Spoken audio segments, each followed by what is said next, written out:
During a family dinner at my parents' house, I got a text from a number I didn't recognize. It said, "Get up and leave right now. Don't say a word to your parents." I decided to listen to it. That's how everything started to fall apart, and I learned the hard truth. The very next day, the cops showed up at their door. What made it all so weird was how normal everything seemed just before it blew up. I wasn't expecting any big emotional moments, no hugs or deep talks, but I sure wasn't ready for what actually happened. Looking back, it felt like the worst kind of setup, where life tricks you into feeling safe, and that's when it hits you the hardest. I walked in, and my mom called out from the kitchen, "Dinner's almost ready. Come on in." It was like I was late to some casual get-together. My dad stood up when I entered the dining room, but he was a little slow, like he wasn't sure if we should hug or just nod. We went with nods.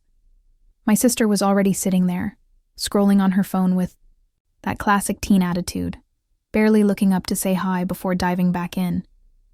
It didn't bug me. I wasn't there to impress anyone. The table was set up nicely, with my spot ready and a glass of cranberry juice waiting, just like old times. No fancy twists, just plain juice that I used to like. My mom smiled in a way that felt forced, like we were putting on a show. "You still into cranberry juice?" she asked. I nodded, even though I hadn't had it in months. No point in starting that conversation now. We sat down, and they served a simple meal: chicken, potatoes, and green beans. My dad acted like he enjoyed it, but we all knew better. The chat was light and easy. "How's your job? Still in the same place? Traffic's been terrible, right?" I played along, smiling and even laughing when my sister mentioned a coworker who got stuck in revolving doors. Not because it was hilarious, but because I knew how to keep things smooth. I'm the quiet, dependable one who doesn't cause trouble. Right in the middle of my dad's usual complaint about road construction, my phone buzzed in my lap. I glanced at it under the table. The message was short and serious. No name, no emojis, just straight-up words with periods at the end, like, "Someone was trying hard to stay calm. Get up and leave now. Don't say anything to your parents." I stared at it, reading it twice. Around me, everything was still normal. My mom nodding at my dad, my sister eating her food. But this text was saying the house was suddenly dangerous.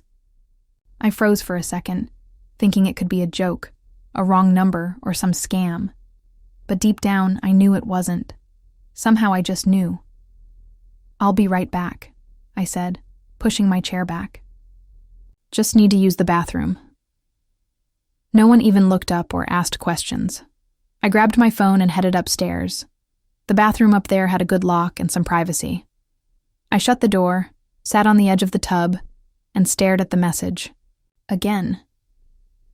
Then I called the number. It rang once, and a voice answered. "You're still there?" "Who is this?" I asked. "It's Mark. Your sister's boyfriend. Or ex. It's complicated." "Mark? What's going on?"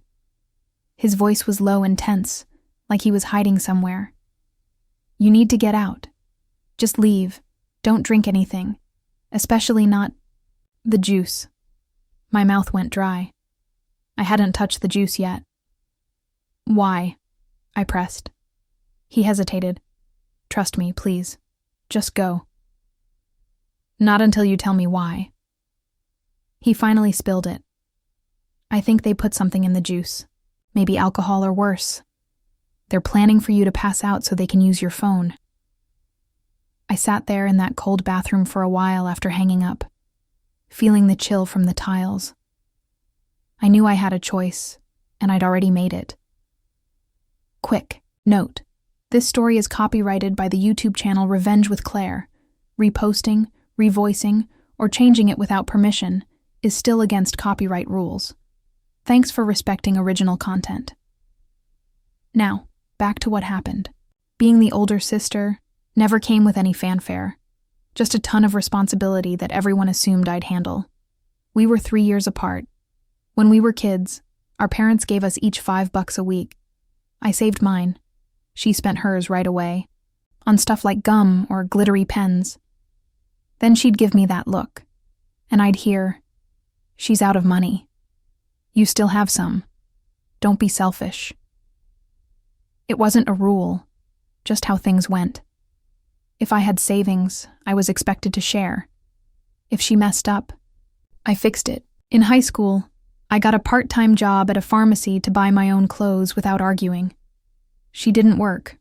She was younger, and no one pushed her.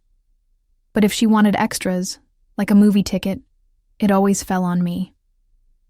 She really wants to see that film. You have the cash. When I went to college, things got better. I was busy and far away, 2 states over.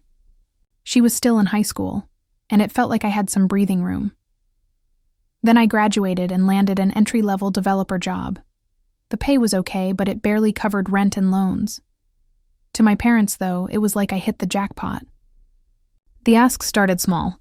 "Can you help with her college deposit? Books are so pricey." She was studying something in finance, but she didn't work or budget. She'd tell them, and they'd tell me. At first, I said yes, thinking it would feel good to help now that I was earning. It didn't. The more I made, the more they wanted, and it never felt like my money was mine. Then there was the alcohol thing. In my early 20s, I found out the hard way that I can't handle it. 1 sip, and I'm done. I blacked out from half a glass of wine once, so I quit completely. My family knew, but they didn't really respect it. "Come on, just a little. Don't be so uptight." I'd say no, and they'd roll their eyes like I was overreacting. It wasn't about the drink. It was how they ignored what I needed. A couple years later, I got a promotion. Nothing huge, but a real step up. I called to share the news, and my mom said, "That's great. So, how much more are you making now? Think you could cover your sister's study abroad trip?" She's excited about it. No congrats, just the same old demands. So I stopped saying yes. No dramatic speeches, just quietly drew a line. No more bailing her out. Maybe I'd still buy her a coffee sometimes. But that sponsor role was over. Then came the silence. No calls, no texts, just this heavy quiet that screamed disapproval. Weeks went by. Finally, they reached out. "Your sister needs help. It's serious. We're talking $12,000. They wouldn't say why, just that I could afford it and I was her sister. I said no.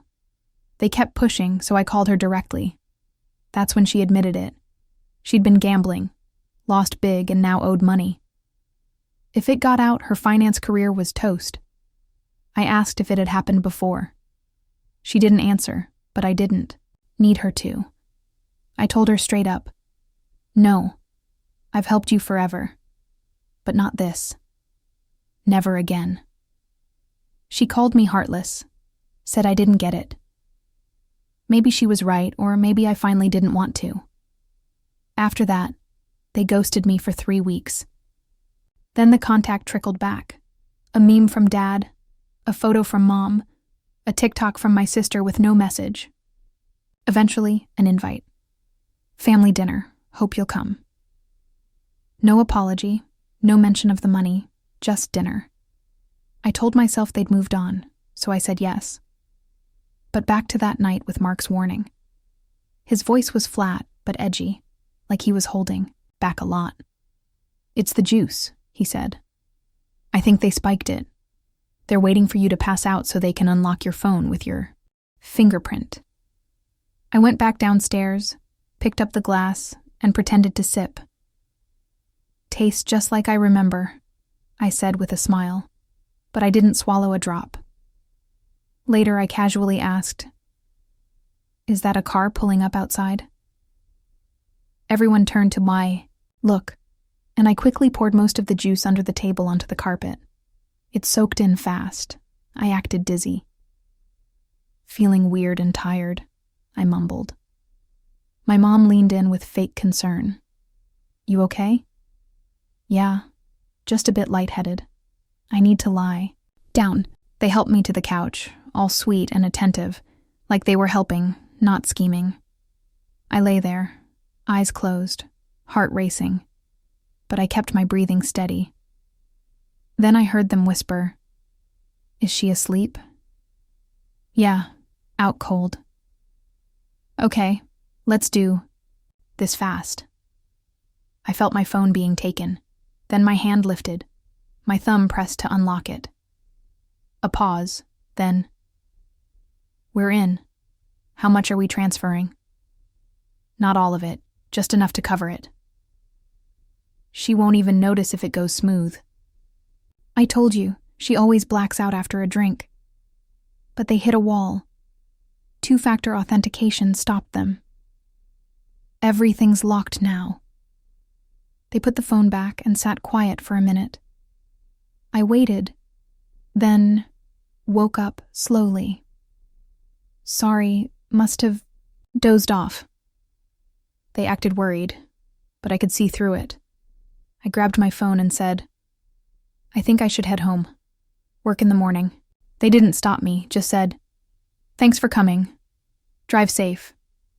We hugged at the door, out of habit, but it felt wrong. My mom's perfume, my dad's jacket, my sister's touch, all familiar, but now tainted. I thought, this is the last time. I left without a word. Before I even sat down at dinner, I'd set them up. I didn't block phone access, I made it easy. But I changed my bank security to require real two-step verification they couldn't bypass. And I started a hidden recording on my phone. No visible signs, just audio running in the background. I work in tech, so I know how to set traps like that. They thought I was knocked out, but I was steps ahead. I drove to the police station calmly, reported the crime, played the recording, and showed the bank logs. The officer was serious about it. Attempted theft, drugging without consent, all of it. I blocked them all after that. No more messages, no guilt. They didn't fight the charges. Probation, fines, community service, and a no-contact order. I heard they sold the house to pay off debts. Saw my sister once at a store. She's working a regular job now, not in finance anymore. Mark's gone too. Life's quieter now. I thought, cutting ties would hurt more, but it didn't. It feels free. So, what do you think? Did I overdo it or not go far enough? Let me know in the comments, and hit that subscribe button for more stories like this.